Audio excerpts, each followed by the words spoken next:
दोस्तों, माँ की ममता का कोई मोल नहीं होता।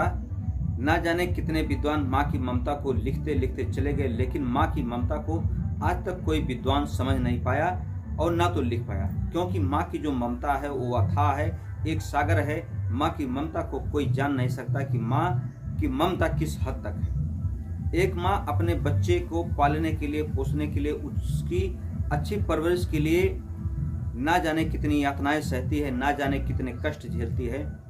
यानी कि इस दुनिया के जितने भी कष्ट हैं, अगर एक माँ को दे दिया जाए तो भी वह माँ झेल लेगी, लेकिन अपने बच्चों की परवरिश में कोई कमी नहीं छोड़ेगी। लेकिन आज की कहानी में एक माँ ने अपने नौजवान बेटे की कुल्हाड़ियों से काटकर हत्या कर दी। जब लोग सुनते हैं इस घटना को कि माँ ने अपने ही बेटे की कुल्हाड़ियों से काट करके हत्या कर दी, तो लोग एक बार सोचने पर मजबूर हो जाते हैं कि आखिर इस माँ का कलेजा क्यों नहीं कांपा।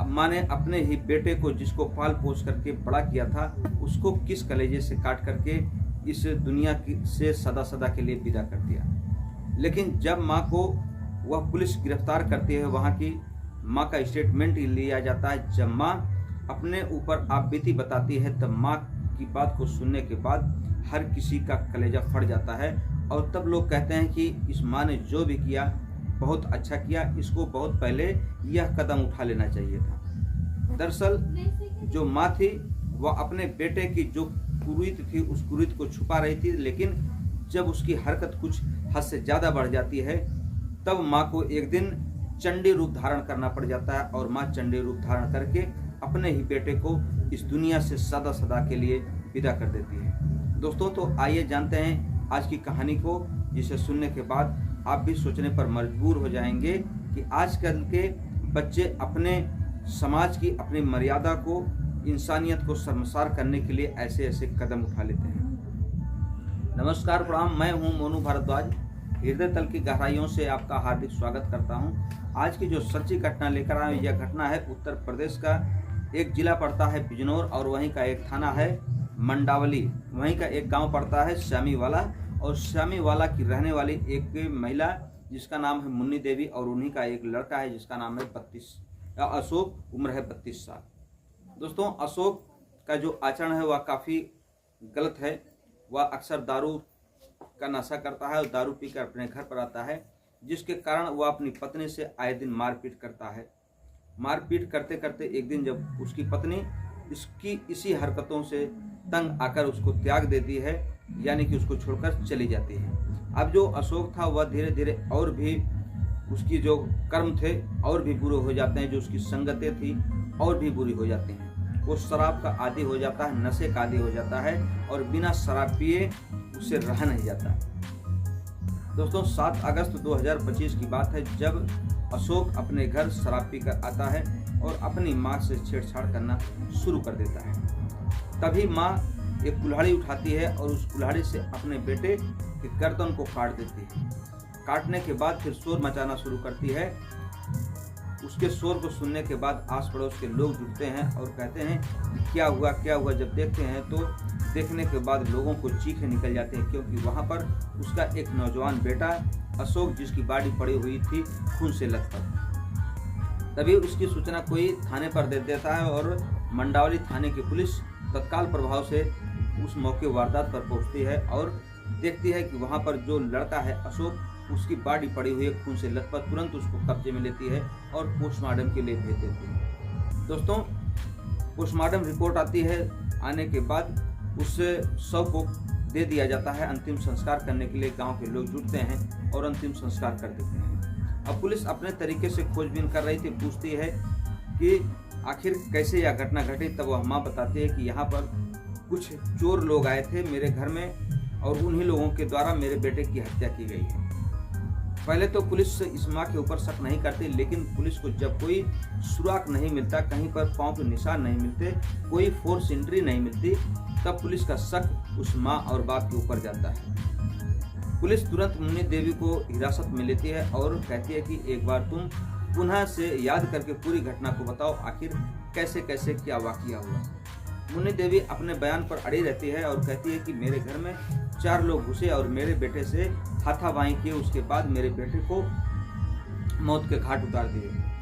पुलिस तुरंत वहाँ के जो टावर होता है उस टावर से लोकेशन निकालती है कि यहाँ पर कितने फ़ोन एक्टिव थे, कितने फ़ोन एक्टिव नहीं थे। तभी देखा जाता है कि यहाँ पर कोई फ़ोन ऐसा नहीं था जो कि एक्टिव होता, सिर्फ उस घर के जो नंबर थे वही नंबर एक्टिव थे। तुरंत पुलिस समझ जाती है कि इसमें ज़रूर कोई गड़बड़ है। मुन्नी देवी और उसके पति को पुलिस थाने ले जाकर पूछती है कि आखिर तुम बताओ कि तुमने अपने बेटे की हत्या क्यों की और कैसे की। जो मुन्नी देवी का पति था वह कहता है कि सर, मेरी पत्नी भला अपने इकलौते पुत्र को क्यों मारेगी, वह हमारा इकलौता बेटा था और हम अपने बेटे को क्यों मारेंगे। तब पुलिस बताती है कि दरअसल जो खून हुआ है, जो हत्या हुई है, इसमें किसी दूसरे का हाथ नहीं है। जब भी यह हत्या हुई तो घर के लोगों के द्वारा ही की गई है, क्योंकि जो टीम डॉग स्क्वाड की होती है उसे भी कोई सुराग नहीं मिलता। पुलिस अपने तकनीकियों से पता करती है, लेकिन तकनीकी सुरागों से भी कुछ पता नहीं लगता।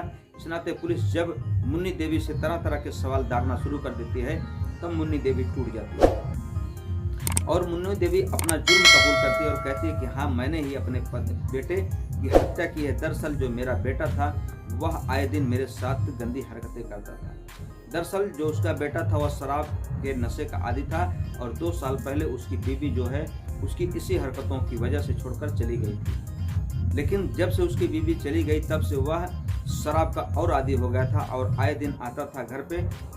जब इसके पिताजी नहीं रहते थे तब वह मेरे साथ अश्लील हरकतें करता था और मेरे साथ ज़बरदस्ती संबंध बनाता था। मैं शर्म के मारे अपने पति को भी नहीं बताती थी और समाज के डर के मारे अपने कि समाज में हमारी काफ़ी बेइज्जती होगी, इस नाते हम समाज में भी इस बात को किसी से जिक्र नहीं करते थे। वह आए दिन कभी चाकू की धार पर और कभी अलग अलग तरीके से जान से मारने की धमकी देता था और इसी वजह से मैं चुप बैठी। लेकिन मेरे सब्र का बांध टूट गया और 7 अगस्त की रात जब वह फिर से मेरे साथ छेड़छाड़ करने लगा तब मैं माँ की जो ममता है उसको रौंद करके आगे बढ़ जाती हूँ और कुल्हाड़ी से अपने बेटे की हत्या कर देती हूँ। दोस्तों, जब पुलिस की टीम इस बात को सुनती है तो उस माँ को सराहना देने लगती है कि तुमने जो भी किया बहुत अच्छा किया, लेकिन हमारे हाथ कानून से बंधे हैं, इस नाते हमें आपको जेल भेजना जरूरी है। अगर हमारे हाथ कानून से नहीं बंधे होते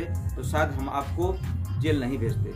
लेकिन आजकल के जो समाज है, इस समाज में ऐसी जो घटनाएं हो रही हैं, इसके पीछे का कारण क्या है दोस्तों? ये जो मोबाइल फ़ोन है, इस फ़ोन में अच्छी से अच्छी बातें, ख़राब से ख़राब बातें जो दिखाई रही हैं, उस बातों की वजह से हमारे बच्चे शराब के आदी हो रहे हैं और उस शराब के नशे में वो गलत वीडियो देखते हैं और उस वीडियो का प्रभाव उनके दिमाग पर पड़ता है, जिसकी वजह से वह अपने माँ के साथ, बहन के साथ जिस रिश्ते को पवित्र माना जाता है उस रिश्ते के साथ ऐसी इंसानियत को शर्मसार कर देने वाली घटना को अंजाम दे देते हैं कि सुनने के बाद भी एक बार शर्म से सर झुक जाता है। हालांकि उस माँ की जब लोग पहले सुने कि इस माँ ने अपने बेटे की हत्या की तो पहले उस माँ को भला बुरा कहते हैं, लेकिन जब उसकी आप बीती सुनते हैं तो उस माँ की सराहना करने लगते हैं कि इस माँ ने जो भी किया बहुत अच्छा किया।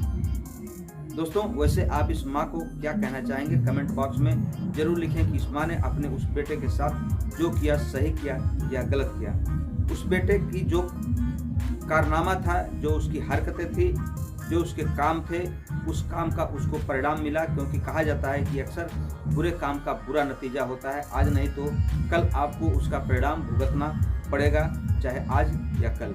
उस बेटे ने अपने ही माँ के साथ घिनौनी हरकत की, जिसकी वजह से उसकी माँ ने चंडी का रूप धारण किया और एक दिन अंततः उसको इस दुनिया से सदा सदा के लिए विदा कर दिया। दोस्तों, हमारी कहानी कहने का उद्देश्य किसी के दिल को परेशान करना नहीं है, किसी के दिल को ठेस पहुंचाना नहीं, बल्कि आपको सतर्क करना, आपको जागृत करना है। मिलते हैं हम आपसे अगले वीडियो में, तब तक के लिए आप अपना ख्याल रखें। जय हिंद, जय भारत, हर हर महादेव।